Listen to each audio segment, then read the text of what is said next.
I have the pleasure to introduce to you Dr. John O'Meara from our neighboring institution, St. Michael's College. John received his PhD in physics from the University of California at San Diego, and then went on to a postdoctoral appointment at MIT, taught briefly at Penn State, and has been at St. Michael's for the past 7 years. He is now an associate professor of physics.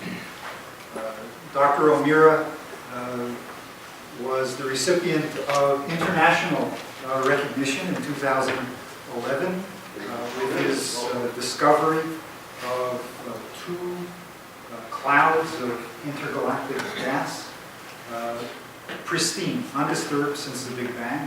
This was profiled in Science magazine, and today he'll tell us not about not at all. Not at all. So we don't get to make any gas jokes today. Sorry. So maybe one. So today we're here to celebrate the 25th anniversary of the Hubble Space Telescope. And Dr. O'Meara will share with us some beautiful photographs, I'm hoping. I've been looking forward to this. I certainly hope so. All right. Just as a token of our appreciation for making the trip down I-9. It was a long, arduous drive. Thank you. Let's see, is it possible to bring down the lights a little bit? Yeah, the lights are in the corner. In the corner.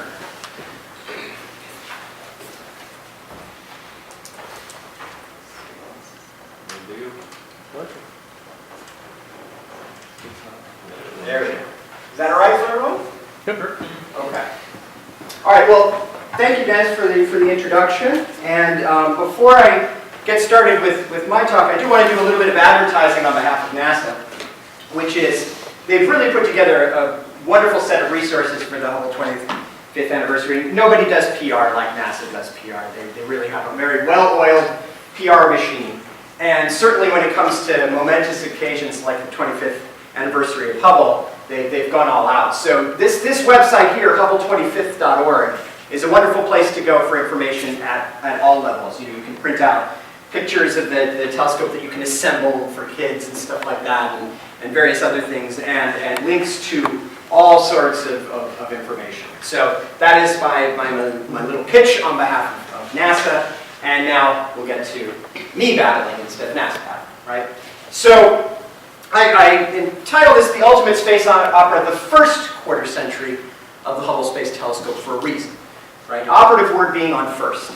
And I'll get to this at the end, but I really think this is only the first quarter century of HST, and I think it has a very bright future from here on out. But first we're gonna celebrate the first 25 years and see what this wonderful facility has brought not just astronomy, but I think the entire world, right? I think there's this wonderful interview with Mario Livio by 60 Minutes a number of years ago, in which Mario says, well, if you ask somebody to name a famous scientist, they'll say Einstein. You ask somebody to name a famous painter, they might say Picasso.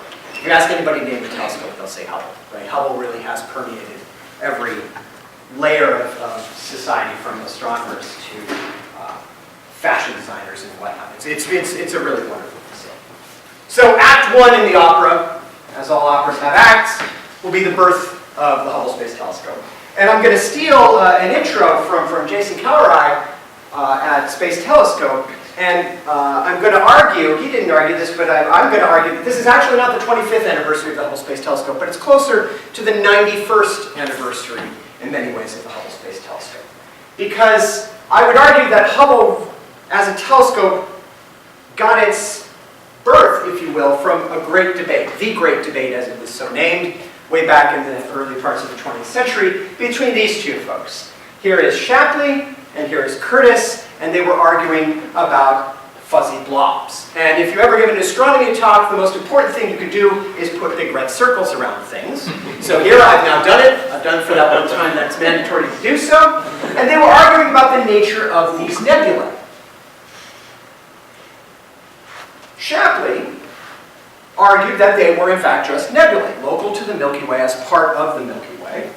And he argued that the Milky Way was the entire universe. Curtis, on the other hand, argued that some nebulae like these could in fact be island universes, other galaxies. And at the time of the Great Debate, they both had copious amounts of evidence that could be used to argue either side. Right? What we now know is that this is in fact the Andromeda Galaxy, 2.5 million light years away. But at the time, this was the great debate in astronomy. And the great solution came from studying that Andromeda Galaxy. And it came via Edwin Hubble, seen here as one always sees Hubble smoking his pipe. Even in the pictures at the telescope, pipe. Grocery store, pipe. And what Hubble did in observing Andromeda was to find a certain class of star called a Cepheid variable. Cepheid variable stars, for those who haven't studied stellar astronomy, are stars that pulse, and their pulsation period is a function of the total amount of energy they give off, their luminosity. Why is that important? Because if you know the amount of energy given off by something, you can find its distance. Take a 100-watt light bulb, you stick it right in your face, it's bright. Stick a 100-watt light bulb across the room, it's less bright, but it's still 100 watts. That's the important thing. And Cepheid variables were a type of star that allowed you to make measurements to the distances of things. And here is Hubble's measurements of one of these stars in the Andromeda Galaxy. And I won't go into any of the history of Cepheid variables or any of the measurements, but this was a slam dunk, as good as slam dunks get, measurement that Andromeda was not part of the Milky Way. And with that, effectively overnight, the Great Debate had its great solution. And the universe grew immensely, because now some significant fraction of every nebula on the sky was in fact a galaxy, a whole other galaxy with hundreds of billions of stars. And I would argue that this was the beginning, the onus of wanting to build larger and larger telescopes to go farther and farther, because now you are looking at significantly larger distances. So what were the first steps to HST? I love this paper. It's by one of the greatest astronomers around, astrophysicists around, Lyman Spitzer. So great, he got a telescope named after him too. And this was a paper from 1946, commissioned by the Rand Corporation. 1946, pre-Sputnik, pre-NASA, on the astronomical advantages of putting up a telescope in space. Why would you want to do such a thing? Well, we all know the main reason why we would all think we would want to do such a thing, and that's because the atmosphere is terrible for astronomy. It blurs things. In astronomers' parlance, there's this term called seeing, which quantifies how blurry things are on the sky. If you ever meet an astronomer, after an observing run, the first question that would invariably be asked was, how is the seeing? The next question was, how is the food? It's always, how is the seeing first? And this is an image of a fairly famous group of galaxies called Stephan's Quintet.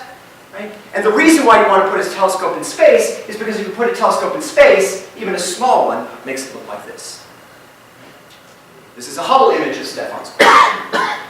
And I'm going to go back to this and say, well, look, you can easily resolve the fact that there are 4 galaxies in this part of Stephan's Quintet. But what happens the second you put a telescope in space is there are many more than 4 galaxies in this image. Right? Here's a beautiful one right here. Right? There's one. There's one. There. You get the point. The first thing that a telescope in space does for you is give you dramatically increased spatial resolution. You can see smaller and smaller things. But this is a physics colloquium, so I want to give you a physics reason why you put a telescope in space. Also from Spitzer's paper. The composition of interstellar gas. Most of the atomic transitions that you care about in the atmospheres of stars, in the interstellar medium, and in the intergalactic medium happen in transitions to the ground state of atoms. Take the hydrogen atom. Hydrogen Lyman alpha is at 1215.6701 angstroms. You can tell I use it every now and then. As I was joking to students earlier, if you ever steal an astronomer's wallet, the first pin number to try is 1216. The second one to try is 6563. Which is incidentally the key code to getting the cat.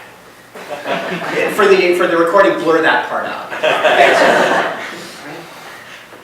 Spitzer realized that since the transitions that he cares about, that we should all care about, happen in the ground state, since those things happen in the ultraviolet, and certain other very important transitions happen in the infrared, and since neither of those two wavelength regimes are available from the ground, you have to put a telescope in space if you ever want to understand most of the universe. And finally, and I put this up as just a whimsy, this was actually in his paper, the controversy as to the presence of intelligent life on Mars could perhaps be settled by measurements with such a telescope. In 46, they didn't know a lot about this. Okay, so now we're off to the races, because in 1958, NASA was established, and with it, a science portion of NASA. And so here's the brief timeline from the establishment of NASA to, in 1962, the National Academies decide that it should be a scientific priority to have a large telescope in space. In 1969, they elevate this to a full-on recommendation. In modern days, we have these things called the decadal surveys, which happen every 10 years, which are the fundamental priorities in astronomy. They're the things that both NASA and Congress look to as to how to fund things. In 1975, the European Space Agency joins the program. In 1977, the single most important thing happens. Congress funds it. Right? And in very short order, 1985, the telescope is complete. Unfortunately, in 1986, the Challenger disaster happens, and this dry docks Hubble for a number of years. Until 2 weeks from Friday, 25 years ago, launch aboard STS-31 on Discovery. So here is the telescope inside the Space Shuttle Discovery. For reference, this is about the size of a school bus. And the main constriction on Hubble's size for its primary mirror was A, cost, B, engineering, and C, the width of the shuttle bay. It's only about 3 meters. So you're stuck, unless you can do really cool things, which I'll talk about later. So there it is, sitting in the Shuttle Discovery, and here it is being launched on STS-31, April 24th, 1990. This is one of the very few launches in the history of the shuttle program in which there were 2 shuttles on the path, right? On 39A and 39B. A second time, I believe, in the early 2000s, and the third time that this happened was actually the last servicing mission of the Hubble Space Telescope for a very different reason. The last mission to service the Hubble Space Telescope, this shuttle was here to launch to save the astronauts if need be, because they could not ditch to the space station. This was after the Columbia disaster. Here's Hubble as it was being let go a few days later. And they put these wonderful IMAX cameras in there, so you can see the reflection of the Earth on it. It's just a lovely image. I love this image.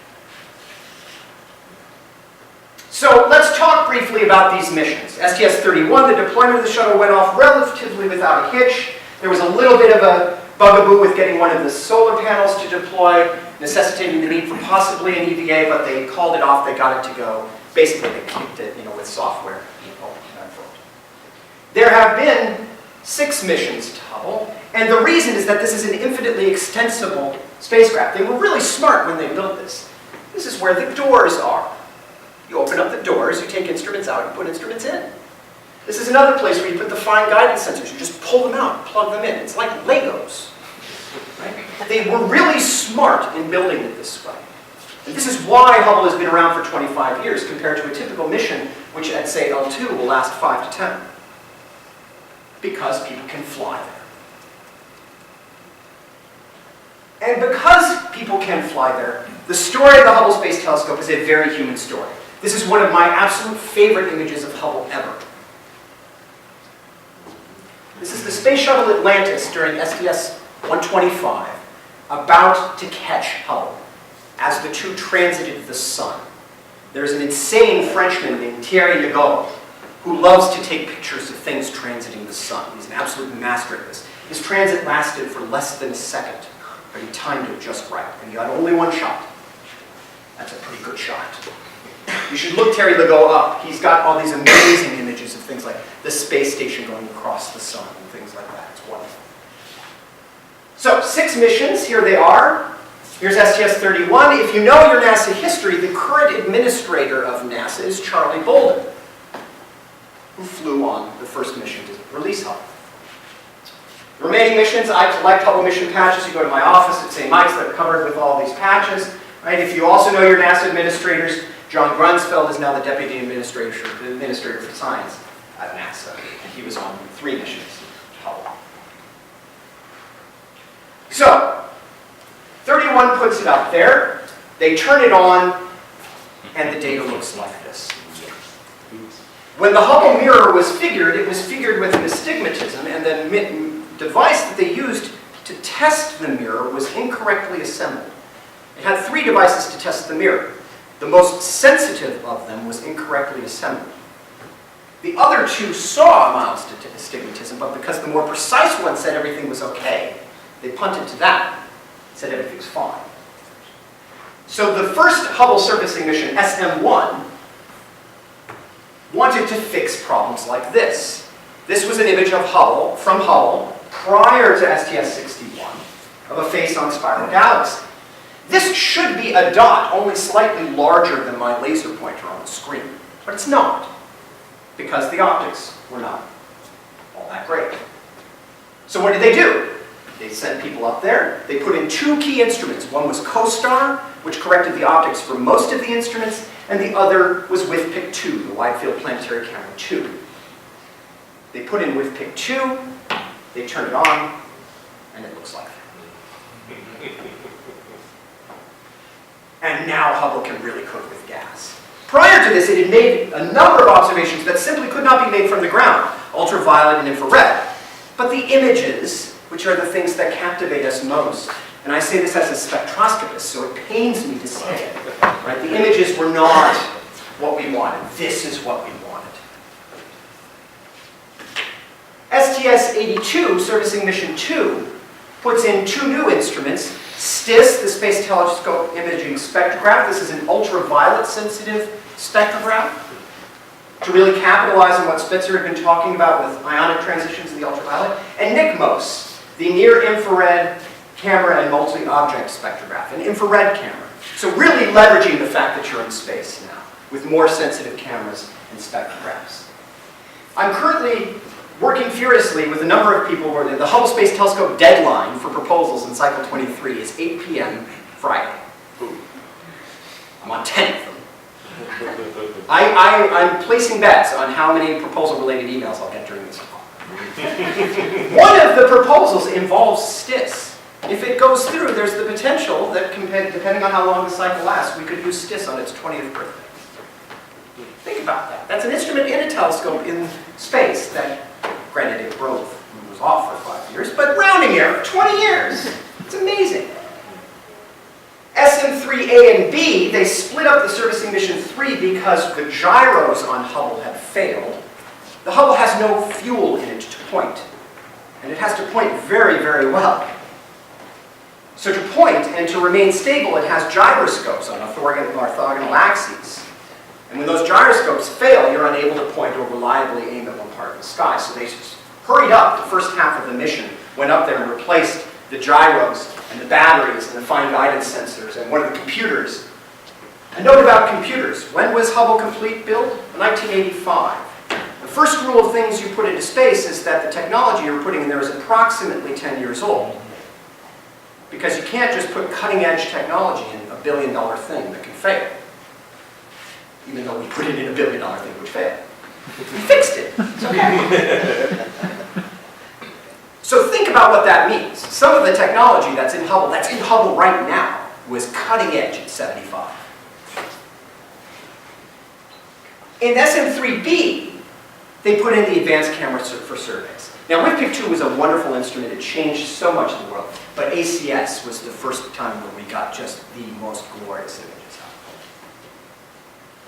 And then SM4. I could spend 3 hours talking about SM4 because I spent 5 days watching it, just non-stop. And the reason why I was watching it non-stop is because it was the installation of 2 instruments that I use all the time as a Hubble observer. The first is the Cosmic Origins Spectrograph. Here it is on the left in the Atlantis Bay. It's about the size of a phone booth.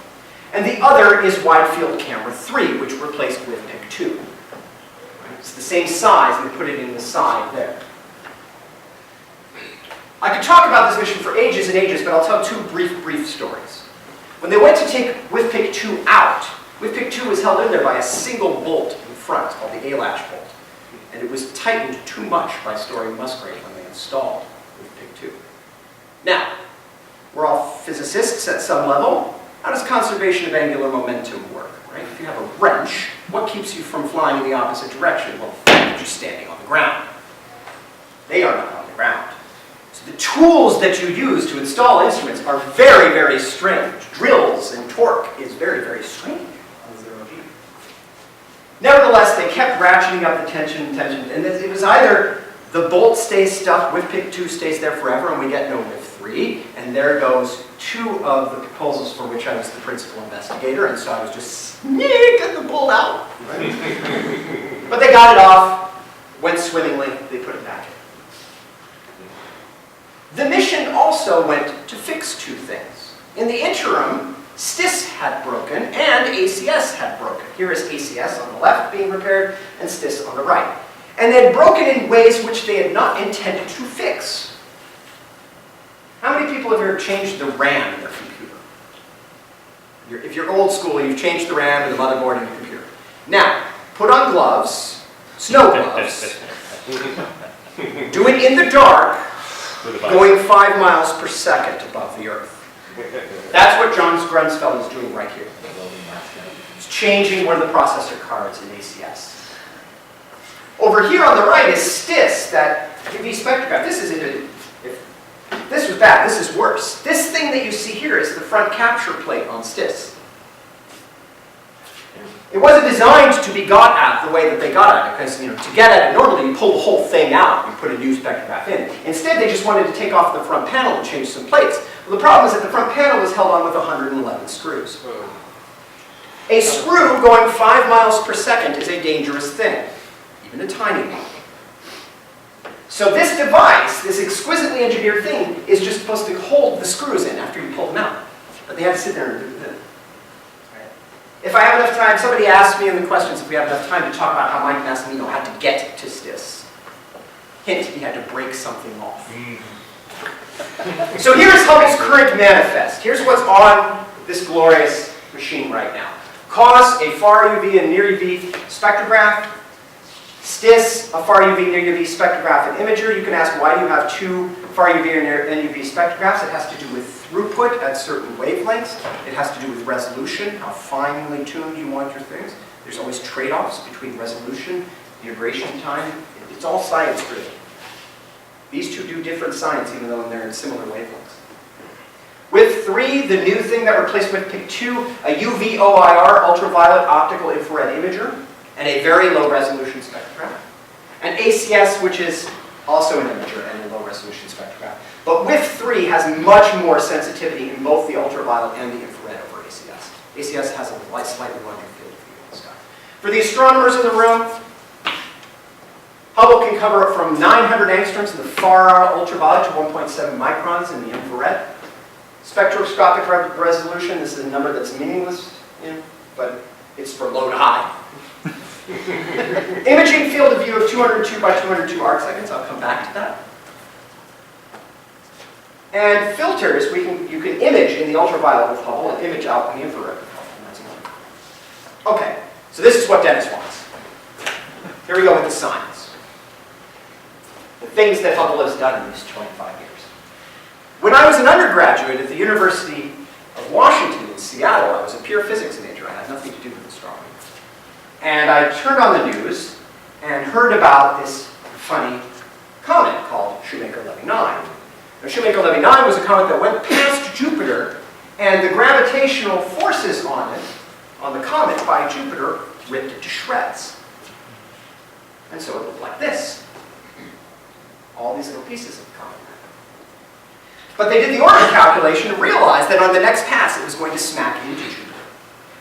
Right into it. It was going to be one of the very few times which you could actually see a cosmic collision happen. And it was right after they installed WIFPIC 2 on Hubble. Still in the commissioning phase of the camera. So they still didn't even know what the camera could do and how well it could do it. Nevertheless, they sat there and they waited. They turned on the camera after the Collisions that happen and Jupiter rotates. So these things would hit it, rotate, and Jupiter looked like this. All these smudges across it from the impact plumes in the upper atmosphere of Jupiter. For reference, the Great Red Spot is about as far across as the United States. So that was one hell of a bang when it went off. Right? It looked even more awesome in the ultraviolet. Look at that. There's Iowa. All right. This got me excited.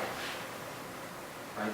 This made me think that, that astronomy was not just looking up and counting things on the sky. Right? This was happening live. I was watching the press conference, with people running downstairs from Goddard with the raw data and basically holding up a print to the camera saying, look at this, right? That's awesome. Let's talk about other planets around other stars. I put this one up, even though there's some controversy as to whether or not Fomalhaut B is actually a planet. I put this up because it's awesome. It looks like the Eye of Sauron. The star, Fomalhaut, is being occluded here by a little metal figure that comes in and blocks out the light from the stars so that you see this remaining stuff. And Hubble kept taking pictures of Fomalhaut. It's one of the brightest stars in the sky.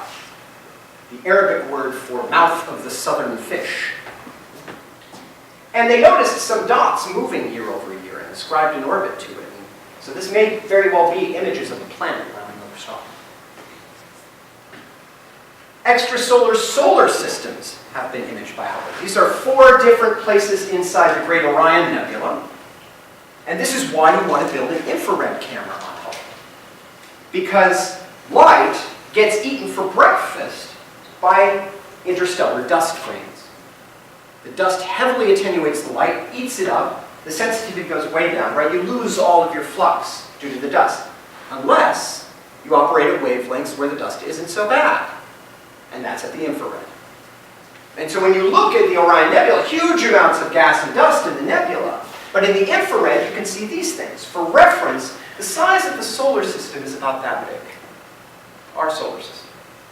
I think that's Neptune's orbit is about this big. You're looking at baby solar systems being born. These are debris disks, protoplanetary disks around very, very young stars. And those protoplanetary disks will then eventually coalesce and form planets. Why do they look dark? It's because they're much denser than their surroundings and blocking all the light back behind them. But the stars themselves are turning on and that light gets through. So it's baby solar systems, 1,400 light years away. That's awesome. This is probably one of my top 10, top 5, top 3 Hubble images of all time. Great CARINA nebula. It's like what would happen if Jackson Pollock and Marc Chagall decided to make a stained glass window. And the reason why I love this so much is A, it is gorgeous. And B, if you know things about stellar astrophysics, you have encapsulated in a single image every part of the lifetime of a star. What do you have here? You have giant, overdense regions, what we call molecular clouds, that are so dense that they block the background light behind them. These will eventually collapse and form stars. Stars don't form alone, they form in clusters. Here is a cluster of very, very young, less than 1 million-year-old, very, very bright stars. So bright that they blast out huge amounts of UV radiation that photodissociates the atoms and the dust around them, causing huge winds. That's what you see here. You can see bubbles all over the place from stars just blasting out their surroundings. So these are very, very young stars.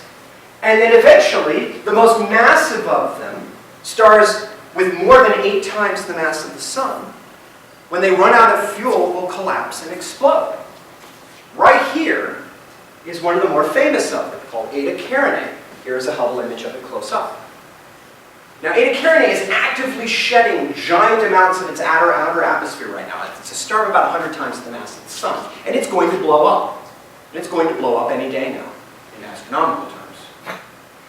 It would not surprise me if we woke up, New York Times says Eta Carinae blows up.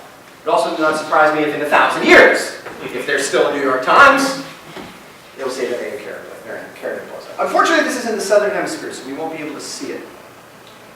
But when Betelgeuse goes, it'll be good. So this will explode into supernovae, and supernovae are critical to a wide variety of astrophysical sciences. most famous supernovae of all went off before Hubble was launched, supernova 1987A,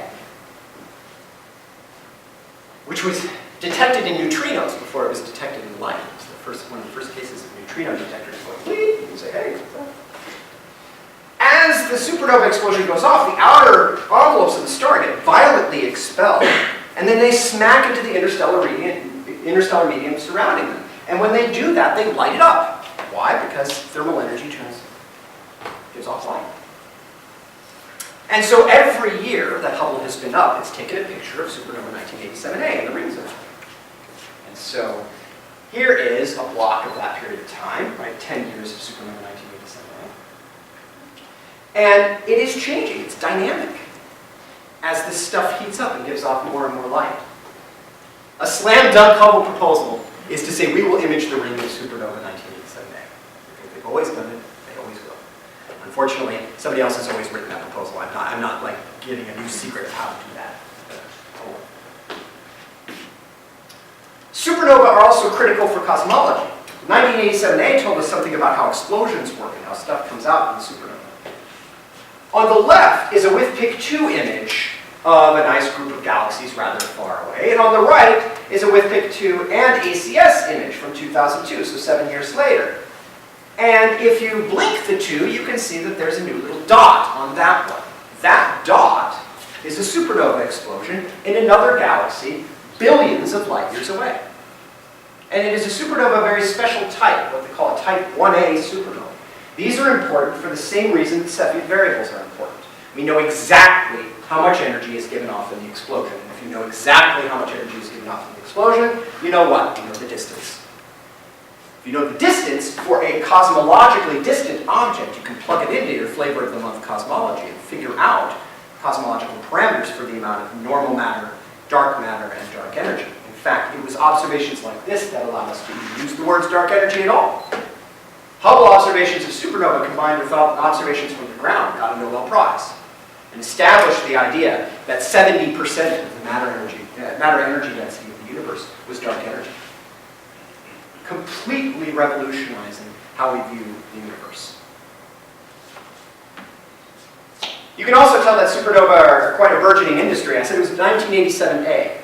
The nomenclature for supernova are the year they're discovered in, and then A, B, C, D, blah, blah. People have now been looking for a lot of supernovas. If you're already at 26 plus D, or whatever it is, right? 26 times 5 plus D, that's a lot of supernovae in 2002 that you've been looking for. One of the most famous images of all time. It's on lunchboxes. It's on half of the astronomy books that are really pretty. This is the famous Pillars of Creation in the Eagle Nebula. This is again an image of young stars forming out of very overdense regions of gas and dust. And those young stars are blasting away their environments. This is an old WIFPIC-2 image. In January, at the American Astronomical Society meeting, they announced a re-imaging of the Eagle Nebula, but this time with C3, this brand new camera that was installed in 2009. So sort of the 20th anniversary of the Eagle Nebula image came out. And it looks like this. Now, it's arguably prettier. It is higher resolution. If you look very, very carefully, you can see that some things have moved, but I won't do that. What's extremely awesome about this, as opposed to the WIFPIC-2 image, is that with C3 can also image in the infrared. Remember, light goes through gas and dust in the infrared. So I'm now going to turn on the infrared camera and turn off the visible. Yeah. So I was in the room when the press release was happening, just out of interest, and half the people in the room just went, oh! And there are so many cases of this. Look up the WIF-C3 image of the Horsehead Nebula sometime. It's a similar moment of just, wow. Right? And what's amazing to me about this is, A, it's beautiful to look at, but B, there's so much physics there.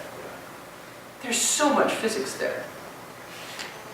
The filters that you have to use tell you exactly what the atomic composition of these things are. If you looked at this with your eyes, you would see red, and only red, because it's mostly hydrogen. Turn on a couple of filters, do a little bit of Photoshop to make it look pretty, but the different filters tell you that there's sulfur there, there's oxygen, nitrogen. So this was just an excuse for me to do this again. Okay.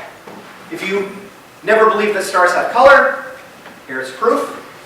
This is an image of Omega Centauri, a giant globular cluster in the Milky Way. Globular clusters are groups of 100,000 to hundreds of thousands of stars in a rather small area.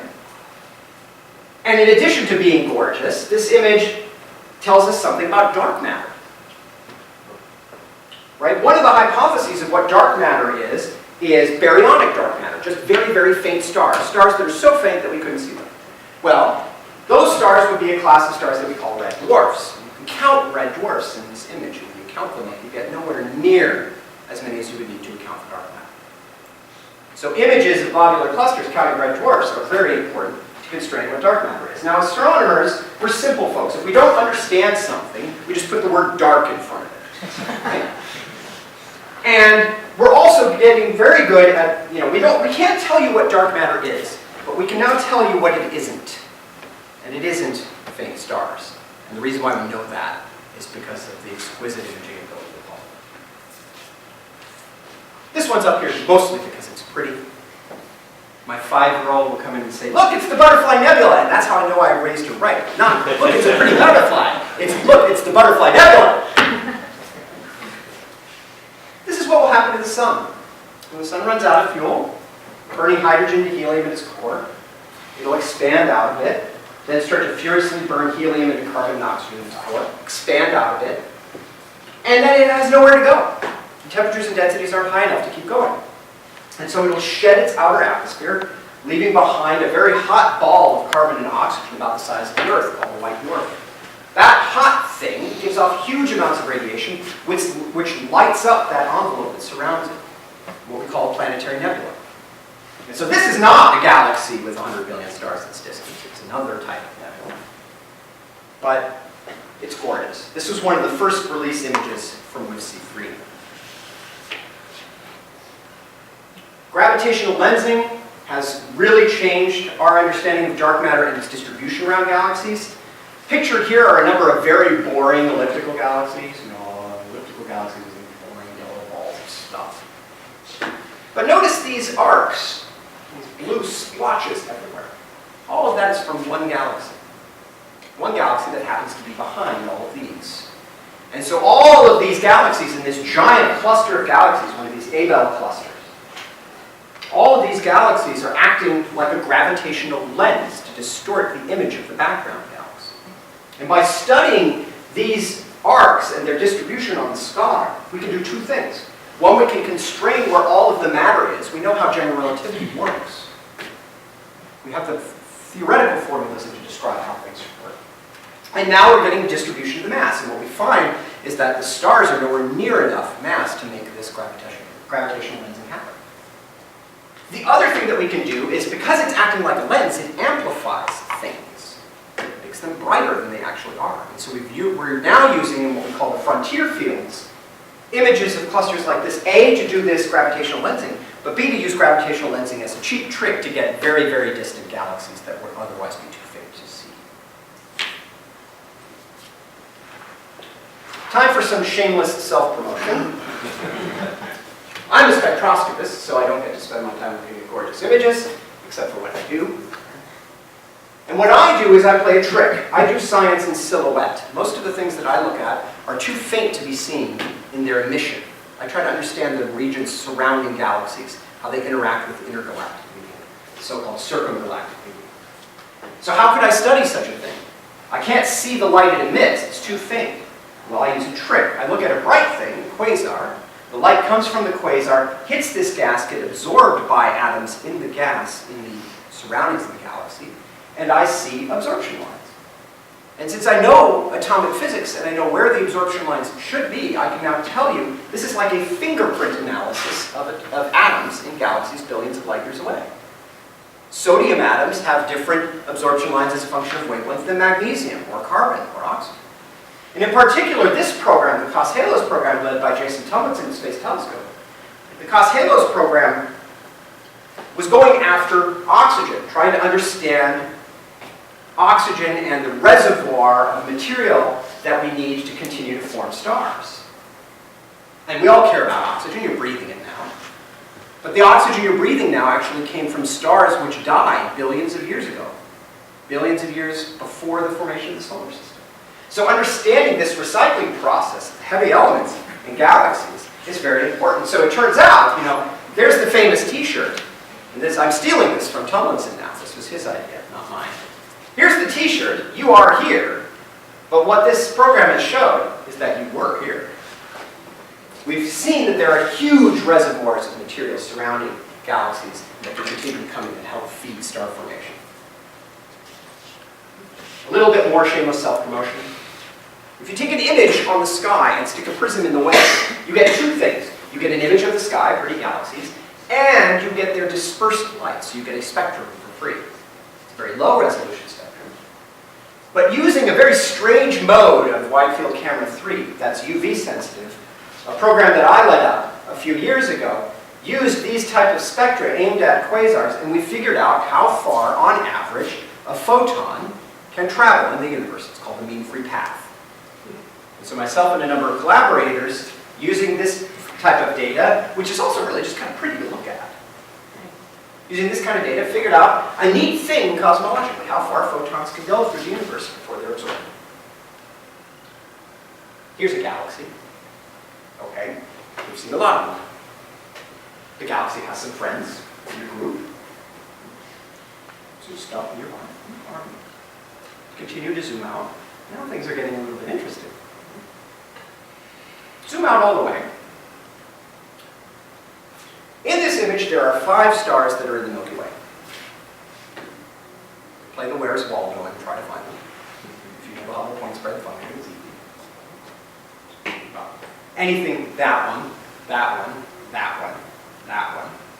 The 5th one is your Where's Waldo homework. Everything else in this image is a galaxy. There are 10,000 galaxies already cataloged in this image.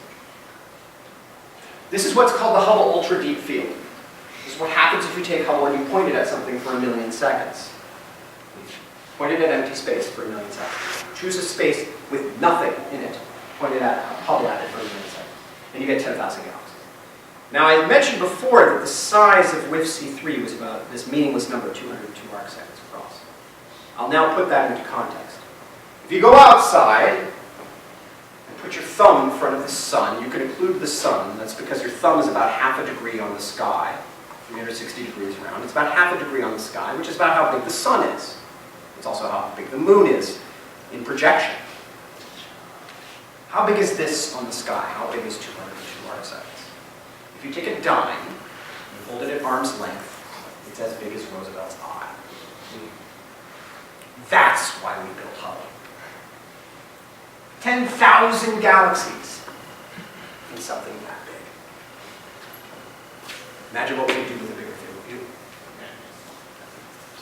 The Hubble deep fields have been updated now to include infrared and ultraviolet so that we can go after the most distant galaxies we can think of, galaxies up to a redshift of 11.9, another meaningless number. That means a few 100 million years after the Big Bang, only a few 100 million years after the Big Bang.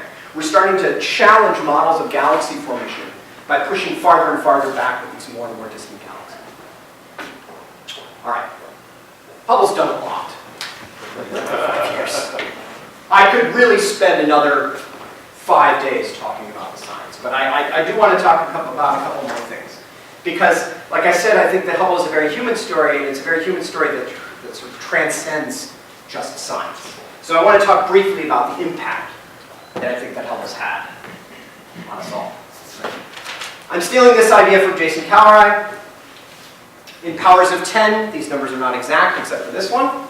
The number of Nobel Prizes that have come from Hubble data is only 1. That number is sure to increase. I guarantee it. Order of magnitude 10 is the most distant redshift galaxy. 100 graduate students per year come from Hubble money alone. Every year we receive on the order of 1,000 science proposals per cycle. So right now, 1,000 proposals are being written furiously to be submitted by 8 p.m. Friday. It's actually we plot every year as a function of t minus minutes to the deadline. It's a triple power law. I can show it to you for the plotting inclined later. 10,000 referee papers from Hubble data. In the last 2 years alone, 100,000 citations, papers from Hubble. And Hubble crossed its millionth observation. If publications is your figure of merit, this shows you how things grow with time. Right? The total number of publications is just a nice increasing function. That's good for science. But Hubble is not just in the science pages. Right? Here it is on the cover of New York Times, right after they turned ACS on. These are the first releases for ACS in 2002. Right? People use Hubble images all the time on their books, on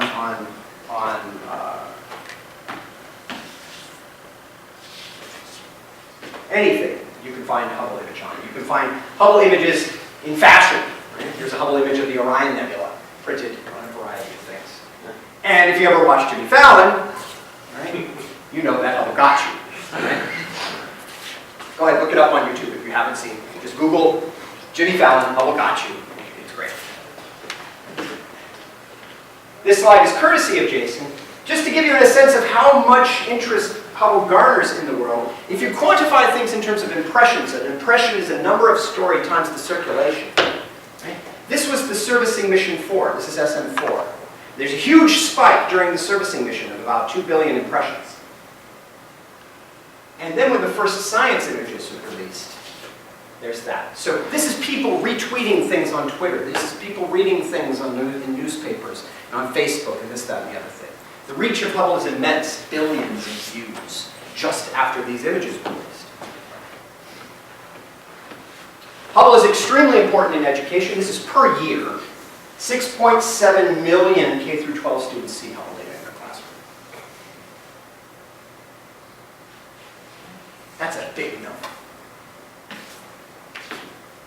And it is really the world's telescope. I was at a conference in Venice where, as part of the conference, they had a public exhibit of some of the tools that they used to fix Hubble during SM4, and it was in this beautiful place in Venice. This was, you go upstairs, and that's where the reception was, and they had these beautiful images hung in fresco style and all this stuff. It was great, and there were thousands of people. There were lines outside the door to go see this stuff. Bulgarians put Hubble on their stamps. Come on, I mean, it's all over the place. To quote Senator Mikulski, the Hubble telescope has been the greatest telescope since Galileo invented the first one. I'll quibble a little bit with the history of the second part of the sentence, but not with the spirit of the first part. This is John Grunsfeld on the left, Mike Massimino on the right, and this is a two-size replica of Galileo's telescope. A little story about the space shuttle. This is too long by regulations to go in the space shuttle, so they had to cut it in half. Mike Massimino brought home a plate from Met Stadium. That was really fun stuff. But pictured here is, I think, just the history of astronomy. The ultimate history of astronomy. The first telescope, and arguably one of its greatest, sitting right back behind it. Right? On the star trackers back behind. This is Hubble in the Bay during SM4. And it's people fixing it, people going there, people engaging. To close, I'm just going to talk for 5 minutes about the future. In the near term, the end of this month, there is a conference at Space Telescope Science Institute where we're going to talk about the next 5 years of Hubble. Hubble has passed reviews and this, that, and the other thing, and the instruments are in great shape. Hubble is actually at its peak performance ever in terms of doing science. The instruments are in wonderful shape. There's only one gyro down. And so we think that Hubble can easily go to 2020. That's an important number because it overlaps with the next telescope that we're launching in time. We can do dual observations. And that's what people are going to be talking about, what to do with Hubble in the next 5 years. Beyond that are much bigger things. The James Webb Space Telescope, which should launch in 2018, will go all the way out to L2. There is a little thing on the bottom in case they want to fly out there and grab onto it. John Grunsfeld says all the time that, if you need to fix it, please send me. It's a 6.5 meter. Hubble is 2.4 meters. 2.4 meters is small. That is 1/16 the collecting area of the Keck telescope in Mauna Kea. 2.4 meters is a small telescope. If you work in the ultraviolet like I do, Hubble is that big because of losses against the mirror. Every bounce takes a UV photons away. This thing is 6.5 meters, gold on top of beryllium for the mirrors, right? And has a sunshade the size of a tennis court. It's going to fit inside an Ariane rocket and then unfold. Google the unfolding sequence for JWST. It's both beautiful and terrifying. Like I said, it's going out to L2, so it's very far away. And operates at very, very, very cold temperatures. And it's an engineering marvel if we can get something to work that way. Further down the horizon is something called W first. Remember how I said, wouldn't it be wonderful if you had Hubble-style images with a bigger field of view? This is 300 times the field of view. But it is a wide field infrared imaging survey telescope. So it is primarily tuned towards the infrared, for good reason. There are a lot of science drivers that keep you pointing towards the infrared, but my heart is in UV optical astronomy. And so I really want to see this. This, at least in its current design, is a 12-meter UV optical IR telescope. Target launch date 2035. Go ahead and put your calendars. It exists on paper and in dreams only. But if you want to get the spectrum of a planet around another star that has life on it and prove that there is there, you need a 12-meter in space. If you want to take images of pale blue dots and see how those images change because of changes in albedo because they have continents and oceans on them, you need a 12-meter in space. For the astronomers in the room, a 12-meter in space resolves 100 parsecs anywhere in the universe. That's scary. That's amazing. And this will be the true successor to Hubble in terms of being able to go through all those wavelengths. W first and JW are primarily infrared. This will be all of it. And this is going to be the thing, I think, that will open up the New York Times and we'll see biosignatures on other planets, in other solar systems. That's exciting. So we started with the great debate, and we're going to end with the great solution. Here is the Milky Way, and here's Andromeda. Recently, they released Hubble's largest panorama ever on a region of Andromeda that's about that big. This is not a Hubble image, this is a ground-based image of the Milky Way with Andromeda. I'll tell you when the Hubble image starts turning on. Now, remember what that image of Omega Centauri looked like, all those stars sprinkled across. This just gives you a finding chart on the sky so you know where you're looking. There's Andromeda, and now we're going to start to zoom in. Still from the ground, on the ground. Peter's house. Now let's go ahead and start turning on Hubble.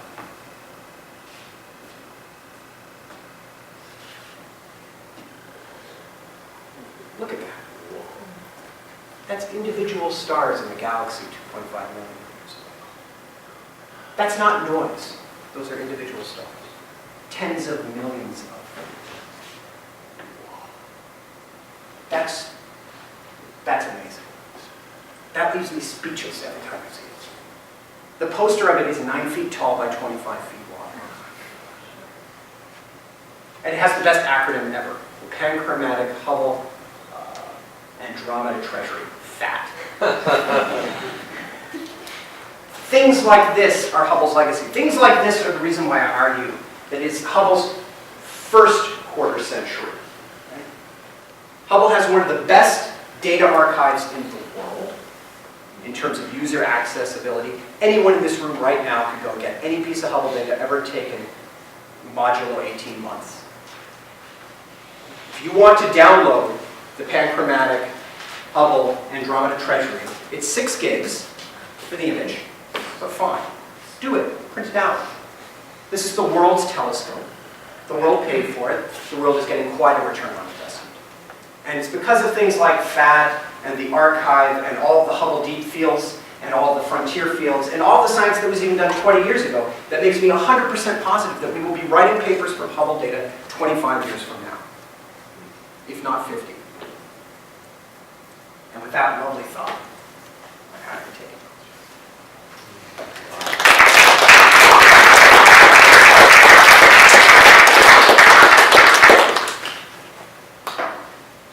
What is the photonic mean free path in the universe? At redshift 2.4, it's 151 megaparsecs.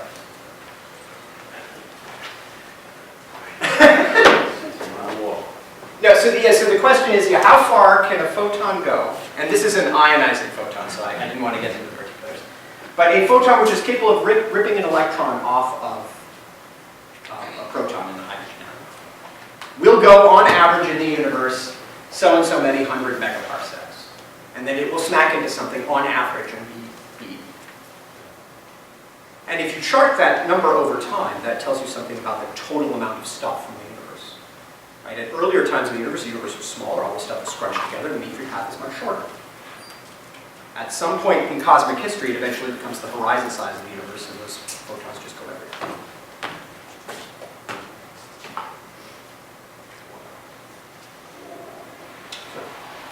There's something odd that caught my eye in that picture of the supernova 2002. Yeah. Could you go back to that for a moment?